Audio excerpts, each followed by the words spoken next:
2001, I entered the ranks as a chaplain. 9 months later, 9/11. Attacks on the World Trade Center, attacks on the Pentagon. Fourth flight in Pennsylvania crashed. 9/11. Troops from America go and invade Afghanistan. Captured prisoners. Where do they bring them? Guantanamo Bay. Guantanamo Bay. Who do you think they would send as a chaplain to Guantanamo? A place where they were holding hundreds of Muslim prisoners? A Muslim chaplain. We got our guy.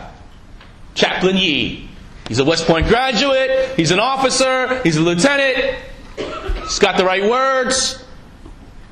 Gosh, even after 9/11, he said, whoever carried out these attacks, whether they were Muslim or not Muslim, need to be brought to justice. That's our guy. They sent me to Guantanamo. I was a chaplain in Guantanamo Bay. Right?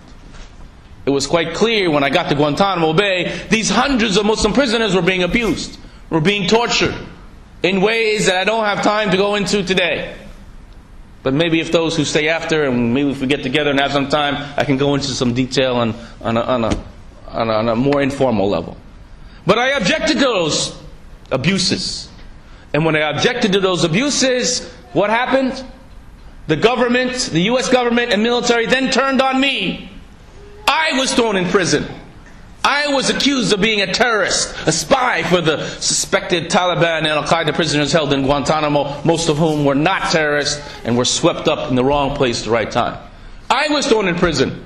I was treated just like the prisoners in Guantanamo, shackled the wrists, the waist, the ankles, in a suit of chains.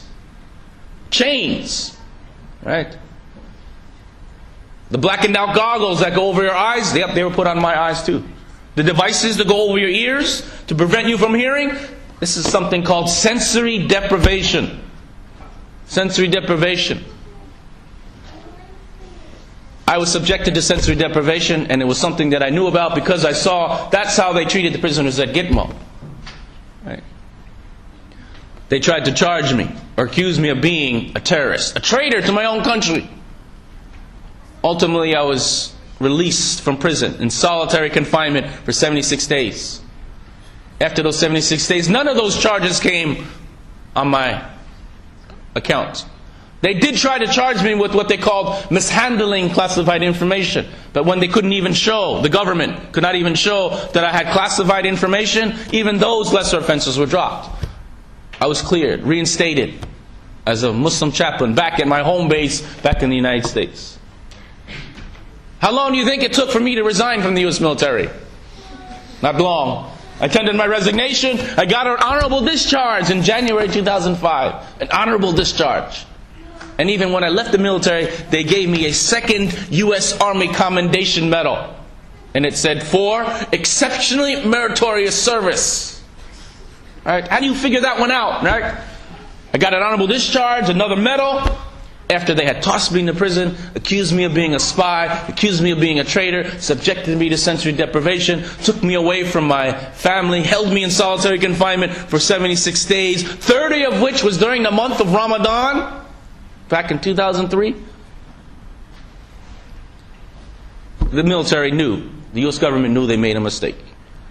But today, no one in any official position of leadership has ever given me an apology. I'm out of time. I didn't even get to show some images. But inshallah, maybe we'll have some time during the Q&A. That's my story. That's my journey to Islam, my journey to become a chaplain.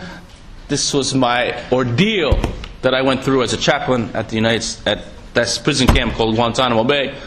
It's something we got to close down. There are prisoners who have been in Guantanamo Bay now 10 years. 10 years. Right. Do we have time to do some pictures? Take 2-3 minutes? Okay, let's go real quick. You want to flip the slides? 10 years, and this is why I really emphasize this. January 11th, 2012, we hit the 10th anniversary of Guantanamo. The first picture you saw was how prisoners being transported. This is Camp Hector. Slow down, slow down, slow down. I'll tell you when to flip. All right. This is how prisoners are being transported to Guantanamo in the big military planes. Cargo planes, hooded and strapped, an American flag hanging over their head. That bugs me a lot, to see the American flag hanging over the head of how these prisoners are being treated. Next slide. Next slide. Right. One more. Camp X-Ray was the very first facility open. The camp was made of chain-link fences. Next slide. You can see in this picture the chain-link fences that the prisoners would be held in. Here you see all the prisoners taken out of their cells, being made to kneel in sensory deprivation in the hot sun of Cuba. Next slide.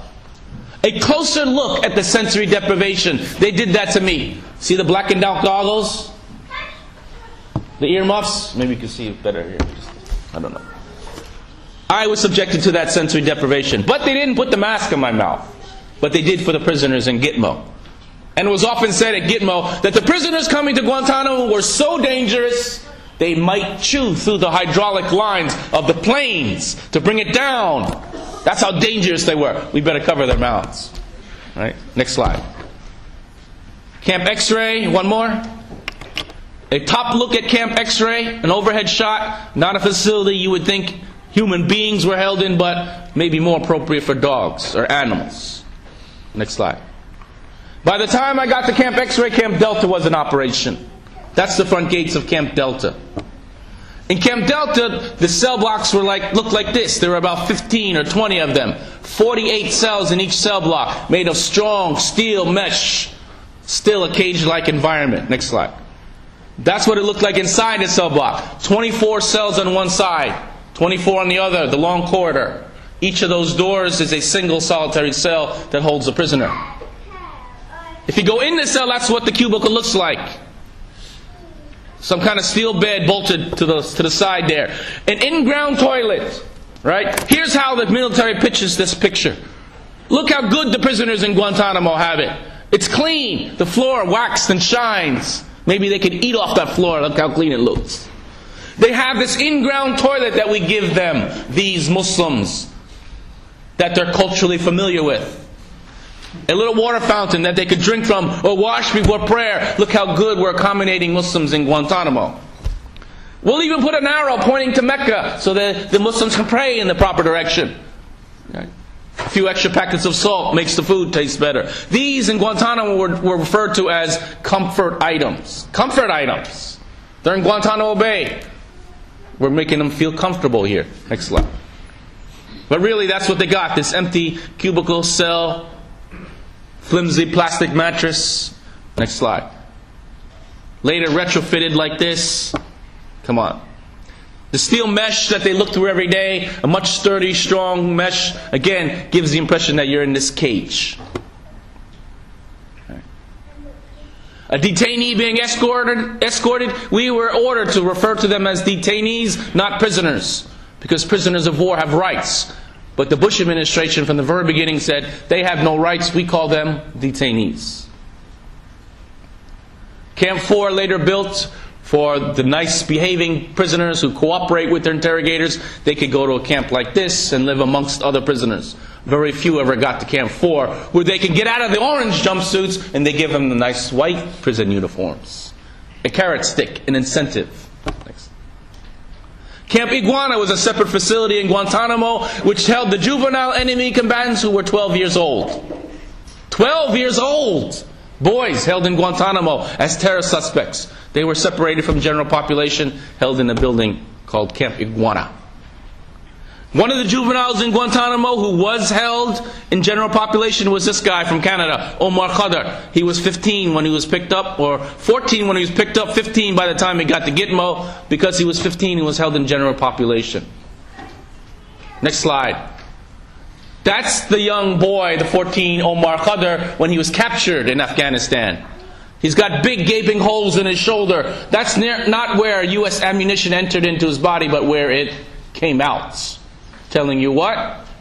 Shot in the back. The U.S. Army tore him up, then saved his life and brought him to Guantanamo. He's still in Guantanamo today. He's now like 24. Camp Echo is another facility, very isolated. This is probably like what you were in. You can't see sunlight in that cell. Very isolated. You don't even have access with another prisoner in the Camp Echo. Right? Later, Camp 5 was built. I wasn't there when Camp 5 was built. But look at it. Permanent prison. Heavy steel locking doors. Cement floors. This tells me Guantanamo was very permanent. Camp 5 cell looks like this. One more. Go inside. That's the Camp 5 cell. Right. And then Camp 6, a double version of Camp 5. Again, very permanent facility. Okay. Camp No, or Camp 7. They call it Camp No because maybe it doesn't exist, is what they say. But that's where supposedly the 19 or 20 or so legitimate terrorist suspects who were brought from the U.S. CIA black sites, when they were brought to Guantanamo, that's where they put them. Not with the general population in this place called Camp 7, or sometimes they say Camp No because nobody's supposed to know that it exists. Right. Interrogation room, very simple. A D-ring on the ground to shackle the prisoners in stress positions. And then go 2 more slides. One interesting aspect of the detainee medical facility is the force-feeding chairs that are utilized to force-feed prisoners who go on hunger strike and would rather die. The U.S. military doesn't allow them to die. They force them in this chair. They take a tube, they shove it into the nose of the prisoner, and they force that individual to eat with a liquid diet so they don't die. All right. Real quick, we'll stop here, but this last picture is an image of a former prisoner, Samuel Hajj, who used to be a cameraman for Al Jazeera. That's the picture that he drew of what it felt like to be force-fed while on hunger strike. Okay? So that just gives you an image, a pictorial of what it was like for me working as a chaplain down in Guantanamo, dealing with prisoners held in this condition. You can probably see why I objected to the abuse at a time when not many people around the world knew exactly what was going on. That gives you an insight as to why they then threw me in prison and wrongfully accused me of being a terrorist. It's been a pleasure. I look forward to questions and hearing some more insight from our other panelists.